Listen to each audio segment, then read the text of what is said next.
હું ભાઈઓને કહેવા માંગુ છું કે પહેલું અપમાન આપણું પરસોત્તમ રૂપાલાએ કર્યું, તોય આપણે પકડી રાખ્યું ભાજપ, અને પછી બીજું અપમાન ભાજપ પાર્ટીએ કર્યું અને તમને બતાવી કે તમારી ક્ષત્રિય સમાજની વેલ્યુ શું છે.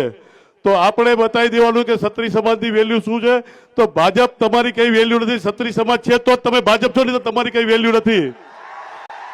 અને એ કરી બતાવશો ને, કારણ કે અહીંયા ભેગા થવાથી અત્યારે આપણે લાખોમાં ભેગા થઈએ છીએ, પછી ઘરે જઈને ભૂલી જઈએ છીએ.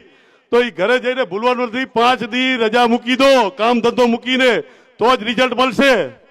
અને આ કાળી સાલ મેં જ્યારે આપણે આ મહાકાલની પ્રસાદી છે, કાળી સાલ મેં જ્યારે અહીંયા આણંદમાં જ ખરેખર ખંભે નાખી હતી, કદાચ ખ્યાલ હોય તો રામનવમી વખતે અહીંયા આવ્યો તો આણંદ પ્રોગ્રામમાં, અને ત્યારે કેસરી પટ્ટો ઉતારીને જ્યારે પરસોત્તમ રૂપાલાએ ફોર્મ ભર્યું ત્યારથી મેં આ કાળી સાલ ખંભે નાખી અને કીધું કે હવે આપણા માટે ક્ષત્રિય સમાજ માટે કાળો દિવસ છે. એટલે રોજ આપણને દુશ્મની યાદ આવે કે કાળો ખંભે નાખું ને એટલે મને ખબર પડે કે આપણી દુશ્મની શું છે. અને તમને કહું ભાઈઓને કે બહેનો રોડ ઉપર આવી જાય એમનામાં એટલો રોષ હોય.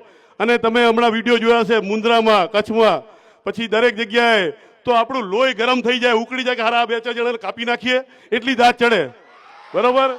તો હું એ કહું છું કે અત્યારે લોકશાહીમાં 7 તારીખે એમને બટન દબાવીને બતાવી દેવાનું છે કે ક્ષત્રિય સમાજ શું છે. અને એના માટે આપણા ક્ષત્રિય સમાજના જ ભાઈ અમિતભાઈ ચાવડાને જીતાડીને મત આપીને વિજય બનાવવાના છે. બરાબર ને? બનાવશો ને વિજય?